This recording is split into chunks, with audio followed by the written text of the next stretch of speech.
Bayangkan sebuah franchise yang berjaya di masa lalu, begitu populer, begitu digemari sama masyarakat. Tapi ketika zaman mengalami pergantian generasi, franchise tersebut perlahan-lahan mulai ditinggalkan sama para penggemarnya, terutama memang karena filmnya mulai makin jelek.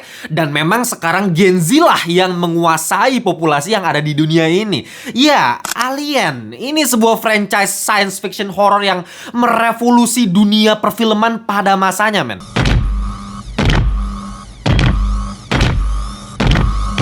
Get away from her, you bitch!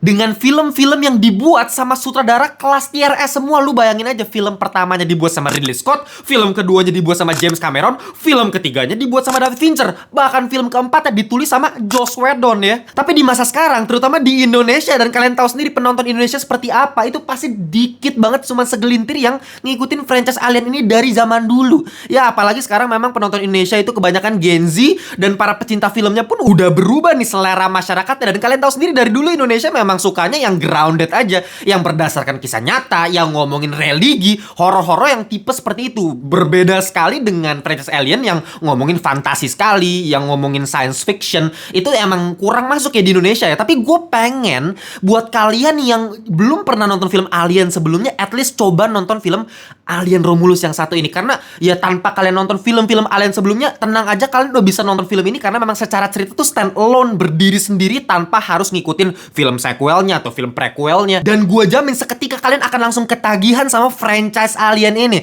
karena memang ini udah di-adjust sesuai dengan penonton yang zaman sekarang, udah lebih modern, tapi tetap membawa konsep dari film-film Alien sebelumnya. Let's go kita bahas.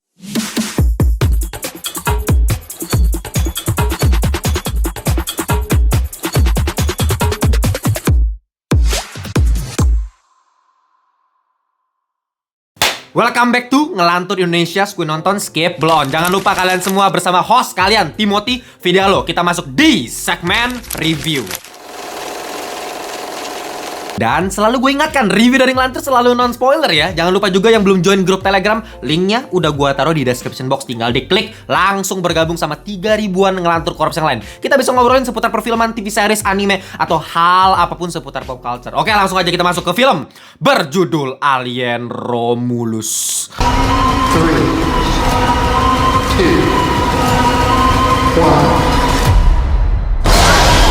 Ya, karena gue tahu sebagian besar penonton dari Ngelantur udah pasti nih ya, banyak yang belum ngikutin cerita dari Alien ini. Nggak tahu film-film sebelumnya tuh cerita tentang apa. Oke, gue mungkin akan memberikan gambaran besar. Gue akan merecap film-film sebelum film Alien Romulus ini ada apa aja sih ya. Bisa dibilang sebenarnya film Alien Romulus ini adalah installment ke-7 dari franchise-nya Alien. Kita nggak hitung kolaborasinya dengan Predator ya, X-crossover-nya ya. Jadi ya gue cuma ngomongin yang franchise Alien-nya aja. Mungkin buat yang mau maraton, gue bakal kasih tahu urutan nonton filmnya sesuai chronological order, jadi bukan sesuai tanggal tahun rilisnya ya. Nah, mungkin yang pertama kalian boleh coba mulai dari Prometheus, itu tahun 2012 filmnya. Baru boleh lanjut ke Alien Covenant pada tahun 2017.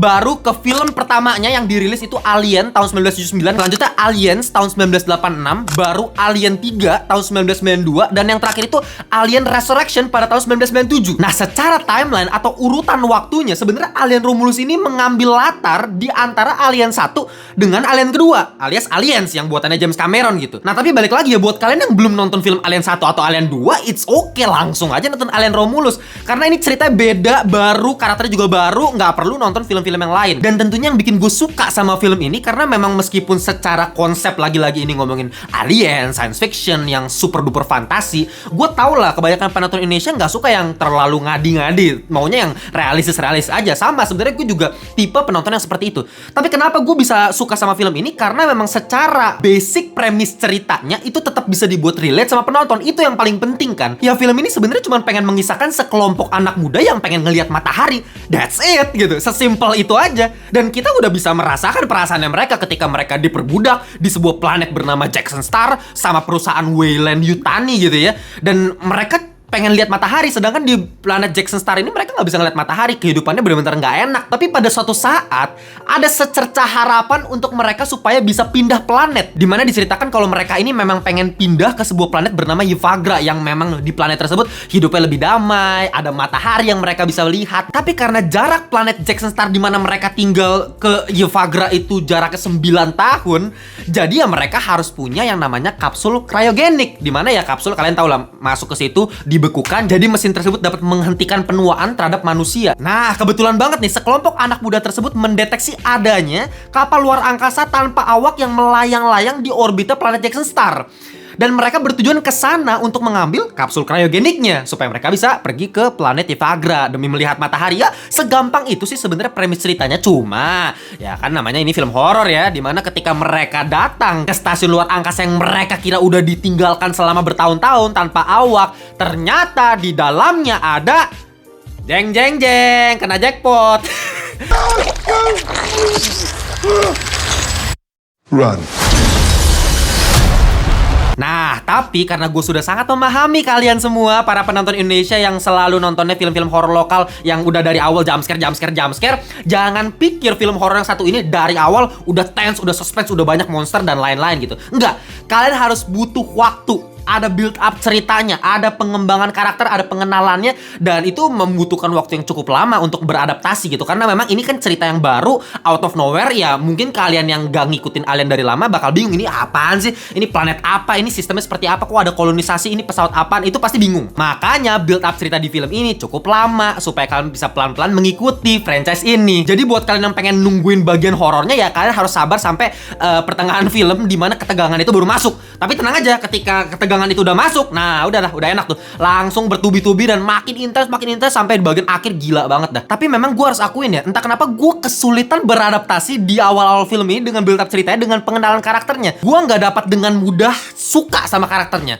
nggak dapat dengan mudah cinta sama karakternya. Beda sama film pertamanya Alien tahun 1979 karya Ridley Scott, itu kan cuman menceritakan satu pesawat yang ada 7 awak di dalamnya, tapi 7-7-nya itu entah kenapa kayak enak aja gitu, karakternya beda-beda, ada yang kocak, ada yang sas gitu ya, dan sas itu ternyata nanti jadi plot twist, oh ternyata ini makhluk sintetis alias humanoid atau android, dan itu membuat gue kaget gitu. Dan terutama ya karakter utamanya si Ellen Ripley yang diperankan sama Sigourney Weaver, yang bisa dibilang sebagai salah satu protagonis cewek terbaik yang pernah dimiliki di dunia perfilman sampai saat ini. Sedangkan di film Alien Romulus ini nanti kalian akan melihat satu karakter utama kita yang namanya Rain, diperankan sama Cailee Spaeny, yang memang terlihat sekali dia pengen dijadikan the next Ripley-nya untuk film Alien. Cuma entah kenapa ya, gue nggak bisa terlalu begitu masuk ke karakternya, nggak bisa terlalu begitu suka sama karakternya kayak dulu pertama kali gue ngeliat si Ripley. Jadi bisa gue simpulkan ya, kegagalan dari Alien Romulus ini adalah di hooknya. Gimana caranya menggait audiens ini? Buat gue pribadi, gue nggak tahu kalian nanti nontonnya apakah langsung bisa cinta sama karakternya atau gimana. Tapi buat gue pribadi, at least kayak gue nggak bisa terlalu langsung dibikin suka banget nih. Wah, ini gue penasaran buat ngeliat karakter sampai akhir gitu. Misalnya kayak film Trap kemarin, filmnya M. Night Shyamalan, justru itu hooknya kan keren banget ya. Dari awal gue udah penasaran banget nih sama si serial killer yang kejebak di ruangan konser. Tapi bagian act keduanya, act tiganya yang sampah gitu. Ternyata progresnya malah jadi hancur. Padahal hooknya bagus. Nah ini kebalikannya, hooknya entah kenapa kayak belum bisa terlalu masuk ke dunia karakter si Cailee Spaeny. Tapi bukan berarti actingnya dia jelek ya, atau eksposisi karakternya kurang bagus ya. Gue nggak ada masalah sama sekali sih di bagian eksposisi karakter, latar belakang karakternya seperti apa, chemistry dia dengan karakter-karakter lain. Sebenarnya oke-oke aja lah, bukan yang tergolong sampah, jelek. Ini karakternya nggak penting banget, nggak juga sih. Bahkan gue cukup suka sih sama hubungan dua karakter utama kita di film ini, yaitu si Rain sama Andy. Jadi si Rain ini diceritakan punya seorang kakak yang namanya Andy. Padahal Andy ini sebenarnya adalah makhluk sintetis. Dia bukan manusia beneran, tapi memang dari dulu udah diribut sama bapaknya buat nolongin si Rain. Dan dinamika karakter mereka berdua yang gue bisa sangat menikmati sampai akhir. Gue bisa ada rasa emosional ya, memang karena memang chemistry mereka bagus sih. Dan yang harus gue acungi jempol di sini adalah Andy ya, yang diperankan sama David Jones. Itu actingnya cakep banget. Dimana kan dia humanoid. Nanti kalian bisa lihat ada dua kepribadian dari si Andy ini, dimana ketika dia di reprogram, di reboot, ditambahin program baru, karakternya jadi berubah lagi.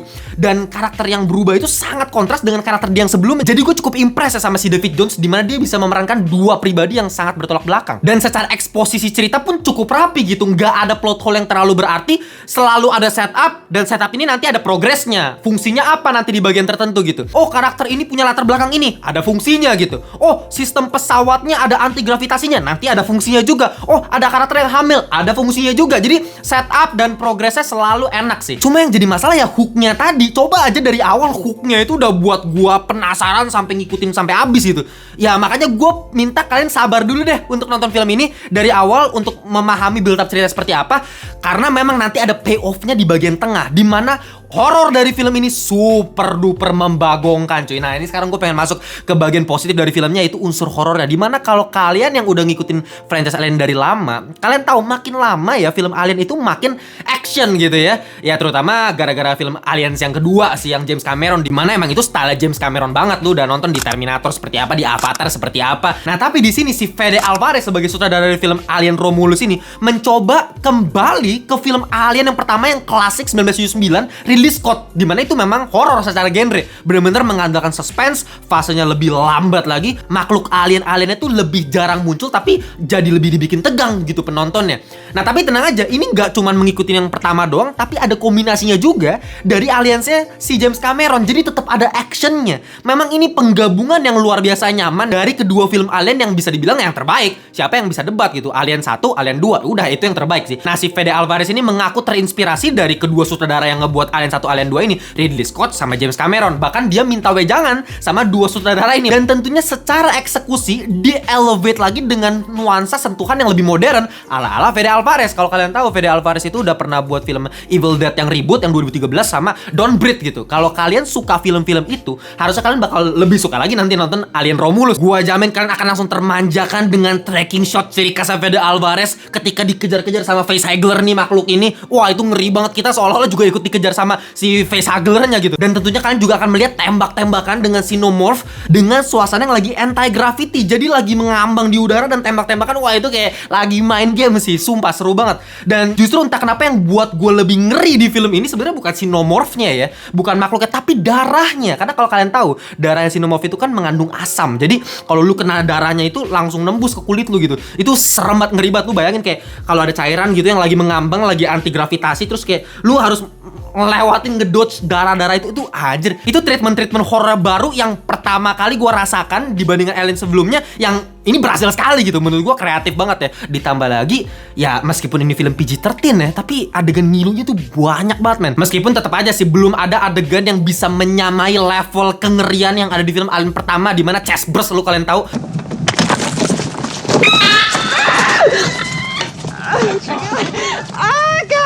Wah, itu pertama kali gue tonton, gila men, practical efeknya genius, rapi, dan benar-benar sangat-sangat realistis adegannya. Tapi balik lagi, meskipun belum bisa menyamai scene-scene yang semengerikan yang film pertamanya, ada sentuhan-sentuhan modern yang memang belum bisa di-achieve di zaman dulu, yaitu misalnya sentuhan musiknya. Di sini pakai synthesizer yang dibikin ritmenya tuh kayak jantung audiens. Kan kalau di jantung kita ketika kalian nonton nanti mungkin deg deg deg gitu kan. Nah, tapi di filmnya itu sound design-nya kayak itu pakai synthesizer. Wah, gila.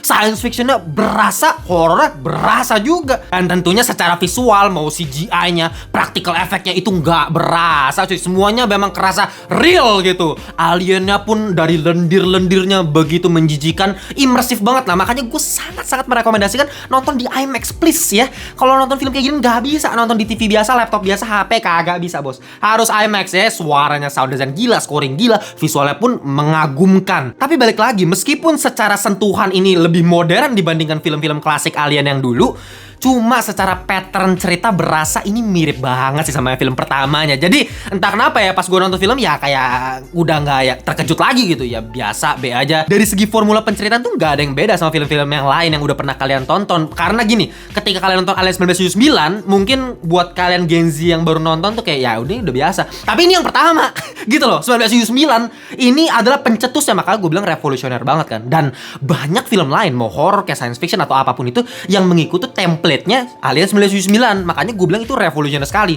Nah, sedangkan dengan film Alien Romulus ini mengikuti mengikuti formula film pertamanya yang sudah banyak diduplikasi sama film-film lain, jadinya ya secara formula B aja, predictable banget. Mulai dari pengambilan shot keheningan, kehampaan luar angkasa di awal film, itu kan di film pertamanya begitu. Terus habis itu nanti ada agenda politik dari Weyland Yutani sebagai perusahaan yang menjadi villain utama di franchise-nya Alien, ya itu dimasukin juga. Jadi antagonisnya sama, penceritaannya juga sama gitu ya. Bahkan sampai endingnya pun ya kalian akan ngerasa dejavu kalau memang udah nonton film yang pertamanya. Dan bahkan gue sempet ngerasa ada beberapa adegan action terutama di bagian act kedua ya, sebelum masuk ke act 3 itu kayak biasa banget dan forgettable gitu. Nggak ada yang memorable sama sekali, nggak ada yang iconic. Dibandingkan film pertama malah jadi kayak terkesan downgrade gitu, karena ini cuman mengikuti doang. Tapi tidak semudah itu Ferguso. Ketika kalian nonton film ini sampai habis, kalian akan mendapatkan sebuah kejutan di bagian ketiganya. Jadi ya here's the real deal ya menurut gue ya. Kalau kalian pengen nonton film Alien Romulus ini, dari hooknya B aja gitu. Gue nggak terlalu bisa dibikin suka sama karakter-karakternya. Bahkan ketika di final battle act keduanya gue ngerasa